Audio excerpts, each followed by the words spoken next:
Under a blackened sky, the hum of machines rises like a hymn to violence. Radar screens flicker, warning lights pulse.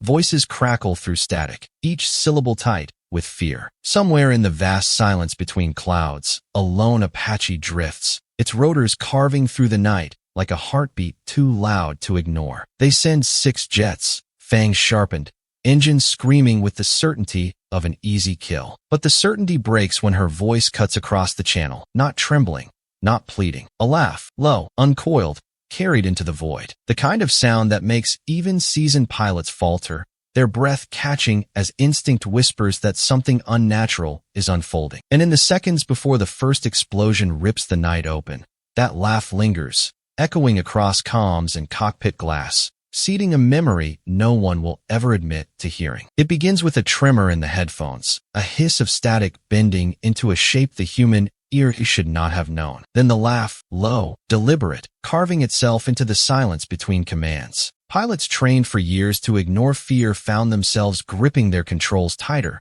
scanning dials as if a number might explain away the sound. They would later tell investigators it was impossible to describe. Not humor, not madness, something colder, as if the night itself had chosen to mock them. 2 jets fell before any missile could be traced. The reports, scrubbed and stamped, speak of equipment malfunction. But the men who survived will never forget what they heard in the moments before the sky tore open. Declassified notes confirm the scramble. 6 jets sent against a single Apache, her name blacked out, her file burned by the very offices that once trained her. Yet the true record lives not in ink, but in the fragments that surface when people are too tired, too haunted to hold silence. On the message boards, in late-night whispers, in the journals of men who still see contrails when they close their eyes, the story repeats. Catastrophe preceded by laughter. It threads backward in time, to the first firemen at Chernobyl who claimed they heard voices in the smoke, to the doomed cockpits where black box recordings carry sounds that should not exist. Perhaps she was never a pilot at all, but a weapon wearing human skin. Psyops manuals mention acoustic destabilization, training designed to fracture nerves through tone alone. But even that cannot account for the way survivors describe the aftermath. No chatter, no alarms, just silence so absolute that every man swore the heavens had paused, as if holding its breath. And in that stillness, memory twists. Was it her voice at all? Or was it the echo of something older, released in the instant steel met fire? A laugh that did not belong to any soldier, but to the sky itself. The radar should have been the witness, the impartial machine that never lies. Instead, the tapes bleed into static, lines jagged, frames missing, the kind of digital fog that feels less like an error and more like erasure. Controllers swear they saw the impossible,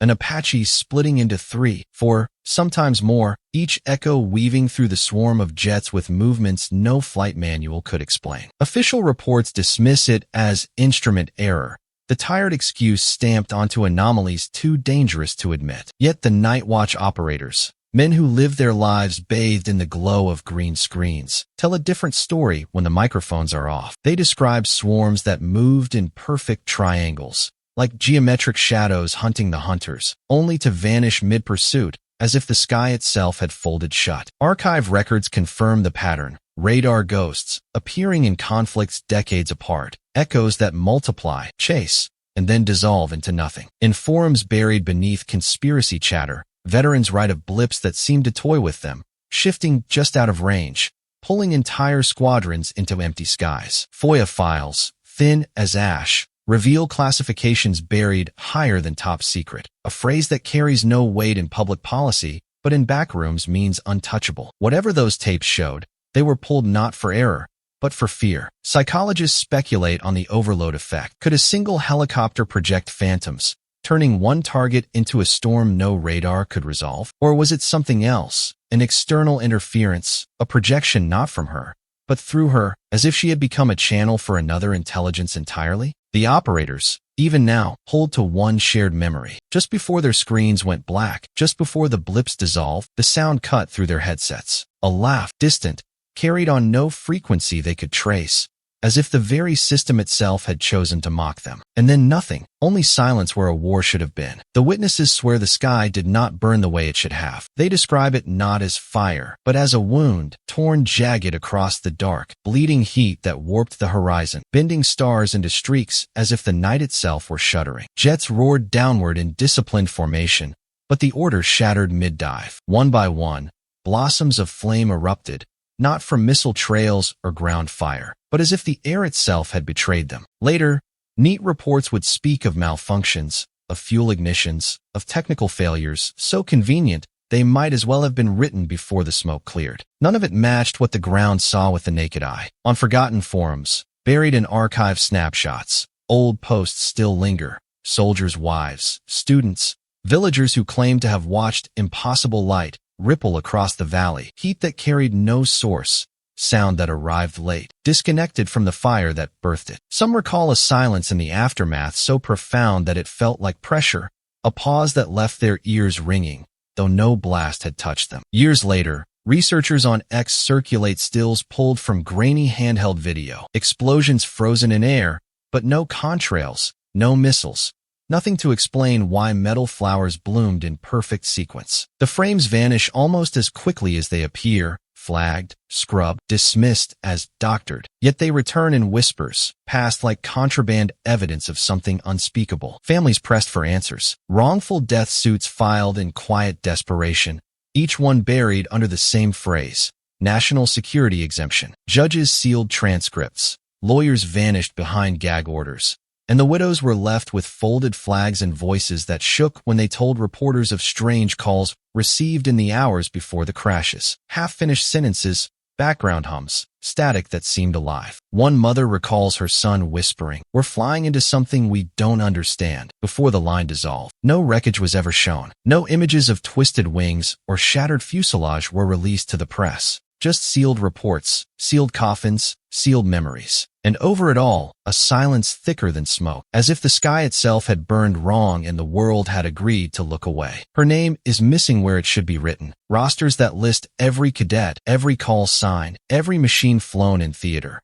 Yet her slot is blank, a silence stamped in ink. And still, fragments bleed through. A grainy yearbook photograph of a young woman in Apache qualification gear, eyes sharp and unsmiling. A blurry ID badge was uploaded to an old forum, deleted within hours, but not before someone mirrored it to a dead archive. She drifts in the records like a shadow, always implied, never confirmed. Veterans, cornered in bars or coaxed in off-camera interviews, admit they saw her in uniform. They don't tell stories with pride. They tell them like confessions. Speculation spreads across the boards. Some claim she once applied to a SEAL program and was denied, only to be quietly redirected into something darker. Black Wing, they call it. Experimental units nobody admits exist, where pilots weren't just trained in machines. They were trained in frequencies, resonance, sound that could unhinge a human mind before a bullet ever struck. A FOIA leak hints at biofeedback weaponization protocols tested on rotary wing pilots in the late 2000s. Clinical phrases about entrainment,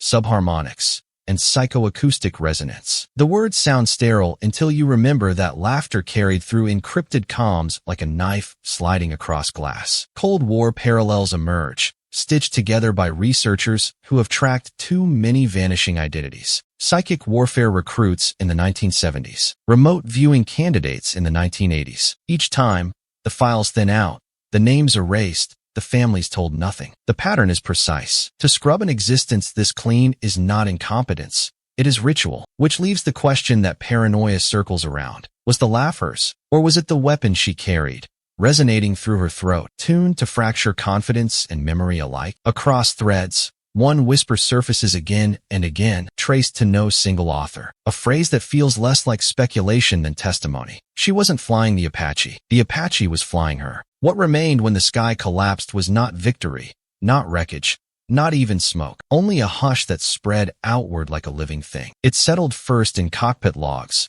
whole sections redacted into black slabs. It crept into censored obituaries, where pilots were listed as non-operational losses with no dates attached. It seeped through grieving families, who signed non-disclosure agreements instead of condolence papers, and into vanished archives where entire folders disappeared overnight. Yet silence is never empty. It grows, it echoes, and in recordings no one will admit exist. The silence itself seems to carry a laugh, faint, distorted, like something climbing back through the static. 3 radar operators retired the following week, all citing health issues, though each was under 40. No explanation, no farewell, just gone. Forums that catalog what the mainstream will not. Unresolved mysteries, forgotten mirrors on dead servers. Link the case to Operation Morningstar, a program scrubbed from official listings in 2003, but rumored to deal with electromagnetic erasure, not just of signals, of people. And that is the paranoia's trigger.